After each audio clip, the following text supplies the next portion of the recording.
Hey everyone! Today we'll go step by step through lip shading using the Graywash technique with smooth and soft shading for a natural and professional result. I've prepared today's lip design for you. Feel free to take a screenshot and keep it as a reference so you can easily follow along. First, I'm starting with a 3RL needle. This needle is perfect for the line areas. It's thin and really easy to control. Later, when we start shading, you can easily follow the guidelines, and it helps avoid mistakes. For the ink, I'm using Graywash number 1. I make this by mixing just 1 drop of ink with the rest full solution. It creates a very light shade, soft enough so it won't overpower the design, but dark enough so you can still see the guidelines. When you're working on the skin, the shape and details are much easier to follow.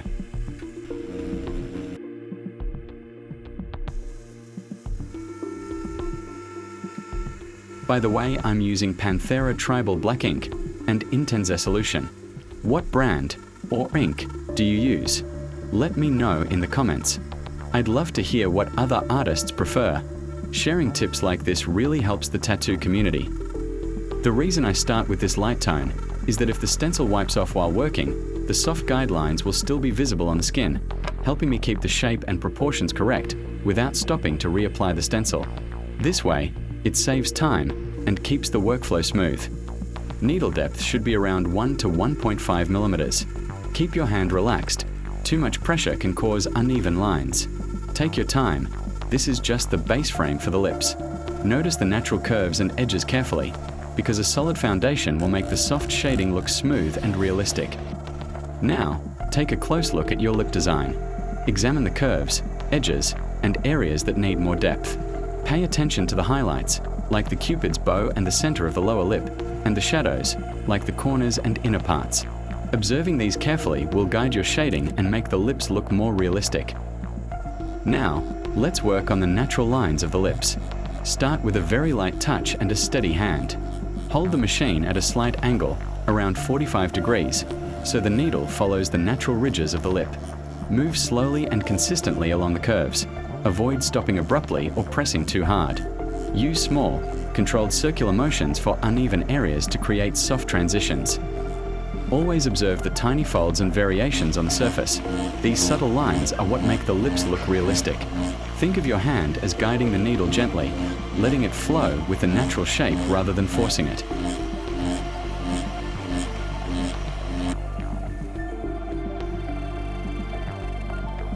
Next, let's start the base Graywash layer using an RS5 needle.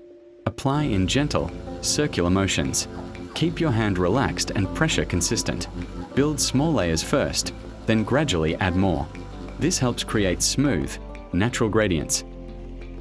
Now, let's focus on the lower lip. We'll work in 2 stages.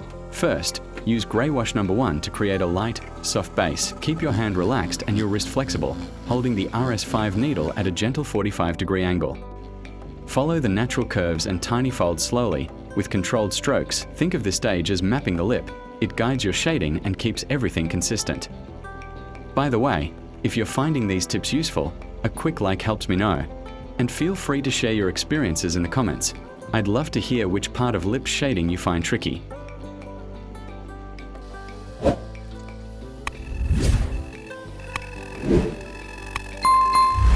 Now, with Graywash number 2, add 2 drops of ink and fill the rest with solution to create a smooth, balanced tone. For shading, we'll use the RM7 needle. Begin at the bottom edge of the lower lip and gradually move toward the middle, using soft, curved back and forth strokes. We'll start shading the area just under the lower lip, above the chin. Focus on the natural shadows that form under the lip. Use gentle, curved back and forth strokes, and slightly vary the pressure to create a smooth, gradual gradient. Avoid pressing too hard so the shading remains soft and realistic. Build layers gradually. Several light passes create more natural depth than a single heavy stroke. Blend each new layer gently with the previous one to maintain smooth transitions. Pay attention to subtle highlights where light naturally hits the skin below the lip. Keep your hand relaxed and move slowly along the natural curves. Slightly rotate your wrist as needed to avoid harsh lines. Double-check the edges and corners, blending them carefully if needed. This precise shading ensures the area under the lip looks soft, three-dimensional, and realistic.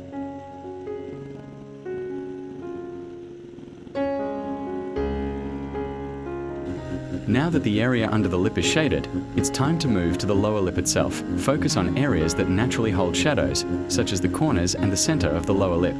Use gentle, curved back and forth strokes, varying the pressure slightly to create a smooth gradient.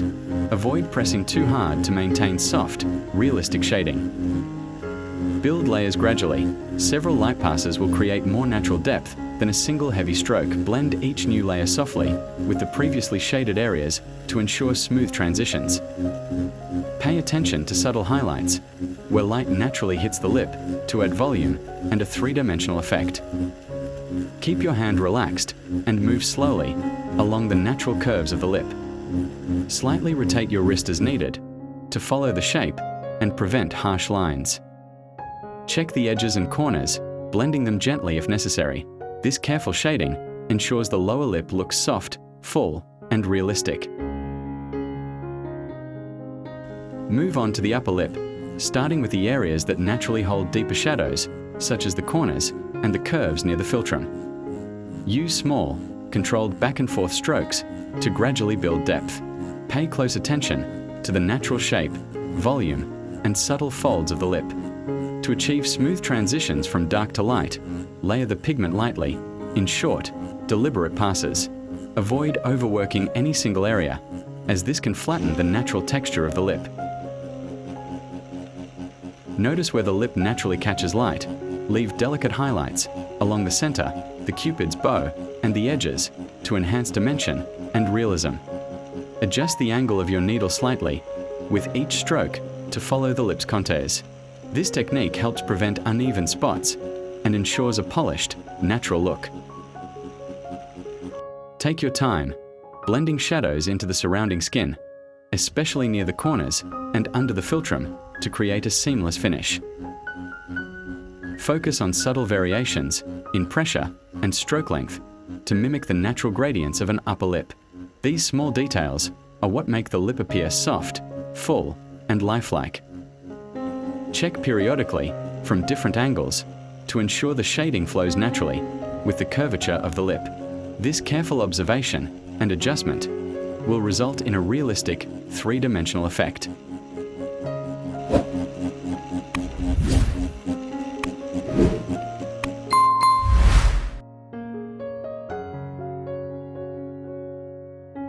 Now, I'll speed up the video so you can see a clean, uniform, soft shade across the parts we've drawn, mainly the lips, the tip of the nose, and just a hint of the hair shadows.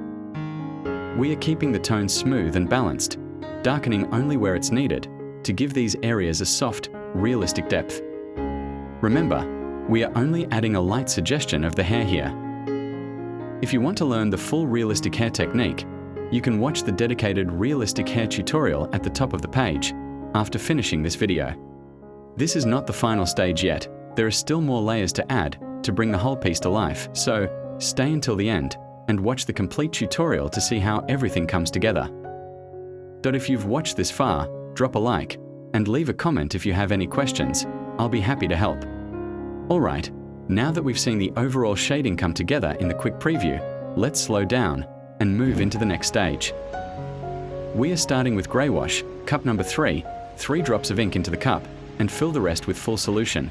This tone sits right in that sweet spot between medium and dark, perfect for adding controlled depth, without overpowering the softer layers we built earlier.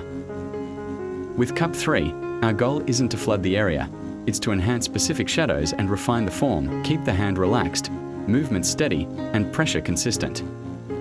A slightly softer needle angle will help the pigment settle more evenly into the skin, and each pass should feel like a transparent veil, gently layering over the work we've already done. Focus this tone where you want more emphasis, like the natural shadow in the center of the lower lip, or along the inner curve of the upper lip where the light doesn't hit as strongly. Avoid the common trap of pressing too hard. Too much pressure here will darken your midtones so much, they'll blend right into your full black layer later on, and that kills the contrast you need for realistic volume. Another mistake is rushing the darkness. Depth is built in layers, not in one heavy stroke. If you jump straight to maximum opacity, you lose the ability to adjust or to keep those subtle textures visible. Feather your edges. Let each stroke dissolve naturally into the lighter areas around it. Every few moments, step back and look at the entire lip from a different angle. Light can shift how your shadows read, and a quick glance from the side might reveal spots that need softening or more depth. Cup 3 acts like a bridge, connecting your highlights and lighter tones to the rich blacks still to come, used with patience. It locks the structure of your shading in place, and every transition stays smooth, soft, and believable. Now, we move on to cup number 4, full black. This is for the deepest shadows and the final accents that will really bring the lips to life. Use this tone sparingly, only on the darkest points, like the corners of the mouth, the tight creases between lip segments, and the underside of the lower lip where it meets the shadow of the chin. Keep your hand relaxed and let the needle follow the natural curves of the lip, using short, curved back and forth motions, so the dark spots blend softly into the midtones around them. Remember, the goal isn't to cover large areas in solid black, but to emphasize depth and enhance the three-dimensional shape of the lips. Step back often and check the balance between highlights, midtones, and these deep shadows, making sure the contrast looks natural and nothing feels too harsh or artificial. This final layer makes the lips appear fuller, richer, and more realistic, with smooth, soft transitions and a believable texture. Once this is complete, you have your final lip shading, ready for any finishing touches and the rest of the portrait. One of the most common issues is applying too much pressure with the needle. This can make midtones too dark and flatten your transitions. The lips lose their natural softness and start to look artificial. To avoid this, control your hand pressure and allow each layer to settle gently over the previous one. Shadows and highlights must follow the natural shape of the lips. If shadows are uneven or unnatural, the lips can appear flat or lifeless. Always examine the natural contours before starting and place shadows proportionally along the curves. Do not forget highlights. These are the areas where light naturally hits the lips. Ignoring them makes the lips look flat. Highlights not only create volume, but also make your transitions look smooth and realistic. Overusing dark tones, or full black, can destroy natural detail and texture. Dark tones should only be used where true depth is needed, like corners or creases. Covering the entire lip in black makes it dry and unnatural, and eliminates fine details. Hard or straight strokes are another common mistake. Lips have a soft, curved surface. Straight lines or harsh marks make the shading look fake. Use gentle curved, back and forth motions, and always feather each stroke into the surrounding midtones, so transitions remain smooth. True depth is built in multiple light layers, not with a single heavy pass. One heavy stroke makes corrections difficult, and your tones will appear flat. With light layers, you gain better control over shadow intensity and can preserve fine details for the final stages. Always keep the natural form of the lips in mind. Every lip has its unique curve and volume. Ignoring this and shading uniformly makes the lips look artificial. Move slowly and follow the natural contours, so the lips appear soft, three-dimensional, and alive. Also, stepping back and looking from different angles helps you spot areas where shadows need adjustment. Light and perspective can change our shadow.